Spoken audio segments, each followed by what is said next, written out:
Hello my dear students, how are you. देखो एक question ये 11 चैप्टर का है। चैप्टर 11 में ये एग्जाम्पल है एंड 11। और इस क्वेश्चन में देखो ये है कि एक शॉर्ट पुट बॉल है। ये शॉर्ट पुट बॉल आप जानते हो कि एकदम स्फेरिकल होता है, और इस स्फेरिकल शॉर्ट पुट बॉल है। और इसका आप जानते हो कि इसका जब स्फेयर हो गया तो ये चाहे इसका कर्व सरफेस निकालने का है या वॉल्यूम निकालने का है, हर केस में आपको इसके रेडियस की ज़रूरत होती है।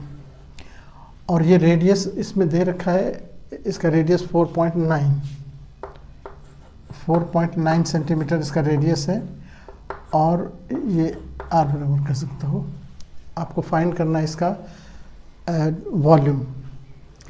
वॉल्यूम मतलब क्या हुआ कि ये एक सॉलिड मटेरियल से बना होता है या सॉलिड होता है, इस अंदर से होलो नहीं रहता है, ये सॉलिड होता है। तो इसको जो बनाने में मटेरियल यूज़ हुआ है उसका वॉल्यूम क्या होगा, दैट इज़ द क्वेश्चन। अब कह सकते हो कि एक सॉलिड मास है, ये राउंड मास, और इसका वॉल्यूम चाहिए। तो वॉल्यूम, अब इसके तो दो ही चीज़ें होते हैं, एक तो वॉल्यूम होता है और एक ये वॉल्यूम इसका क्या होता है 4/3 पाई आर क्यूब। और अगर सरफेस एरिया निकालने का है, कर्व सरफेस एरिया कहो या कर्व सरफेस एरिया कह सकते हो उसको। इसमें कर्व कहो या टोटल कहो या मतलब कि सरफेस एरिया कहो, एक ही बात है। इसमें एक ही सरफेस है गोल मटोल, ये होता है 4 पाई आर स्क्वायर। बस ये दो फॉर्मूले से पूरा ये स्फेयर वाला पोर्शन कंप्लीट होता है। तो अब अगर किसी क्वेश्चन में आपको आर दिया हुआ हो और वॉल्यूम निकालना हो तो आप सिंपली ये फॉर्मूला लगाओगे, ठीक है। बस इस चैप्टर में पूरा हम आपको बता रहे हैं कि पूरा 11 चैप्टर में आप सिर्फ इसके सारे इम्पॉर्टेंट फार्मूले को किसी भी तरह एकदम गेट बाय हार्ट कर लो। फिर ये इस टॉपिक में कोई भी क्वेश्चन तुमसे मतलब छूट नहीं सकता एग्ज़ाम में, ओके। इसी में अगर स्फेयर रहता है तो हाफ हेमिस्फेयर होता तो इसमें 2 से डिवाइड कर देते, जहाँ 2 हो जाता है तो 2/3 पाई आर क्यूब हो जाता है। और सरफेस एरिया के लिए एक सरफेस ऊपर से बढ़ जाता है उसमें, तो इसको 2 से डिवाइड करेंगे तो 2 पाई आर स्क्वायर हो जाएगा। और जब उसमें एक सरफेस और जोड़ देंगे, ये वाला सर्कुलर सरफेस, तो ये पाई आर स्क्वायर होता है इसका एरिया। तो उस हालत में वो हो जाएगा 3 पाई आर स्क्वायर। ये 2-3 फॉर्मूले हैं, चाहे सेमी हेमिस्फेयर हो या स्फेयर हो, ये दोनों फॉर्मूले बहुत ही इम्पॉर्टेंट हैं इसके लिए।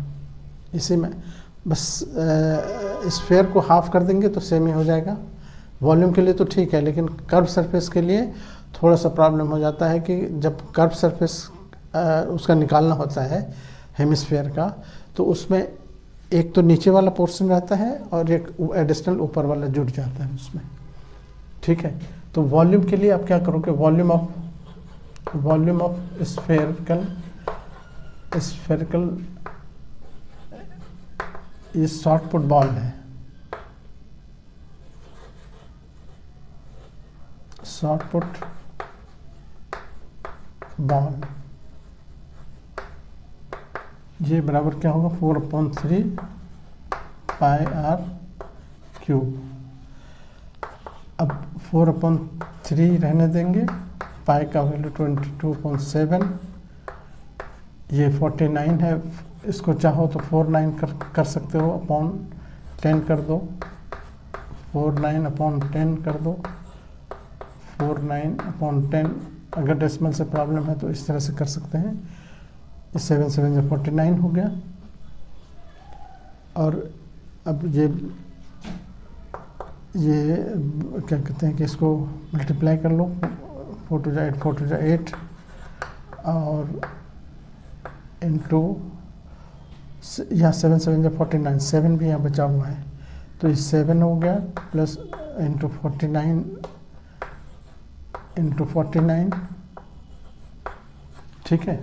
ये दोनों हो गया, 7 आ गया, 49 49 अपॉन ये 3 इंटू 1000, ठीक है। अब इसको डिवाइड करेंगे, एक बार इसको मल्टीप्लाई करके 3 से डिवाइड कर लेंगे और इसका ये हो जाएगा करीब करीब 493 करने के बाद सेंटीमीटर क्यूब हो जाएगा। ये नियरली इतना कहो। अब चूँकि ये अभी हमको मास इसका पूछ रहा है, डेंसिटी दे रखा है कि अब देखो डेंसिटी क्या है इसका,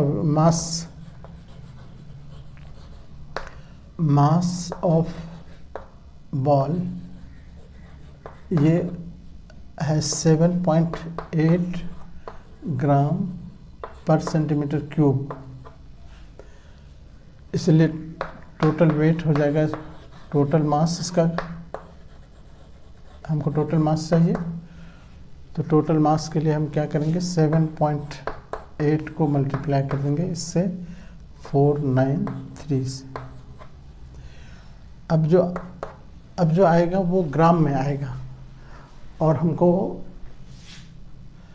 ग्राम में भी नहीं चाहिए। अब देखो ये ग्राम में अगर कन्वर्ट करते हैं तो ये हो जाएगा 3845.44, ये तो ग्राम हुआ अभी। और अगर इसको किलो में चेंज करेंगे तो 1000 से और डिवाइड कर देंगे तो 3845.44 अपॉन 1000 अगर कर देंगे तो अब ये केजी बन जाएगा, केजी। ये 30 कट करो, ये डेसिमल को यहाँ पर भेज दो तो 3.84 के बजाय 5 कर देंगे, ये केजी हो जाएगा आंसर, ठीक है। तो इस तरह से कंप्लीट हुआ। Okay, thank you. इस तरह के बहुत सारे क्वेश्चन आपको मिलेंगे प्लेलिस्ट में, अगर चैनल सब्सक्राइब करोगे तो सारे क्वेश्चन आपके सामने आएंगे। Okay, thank you.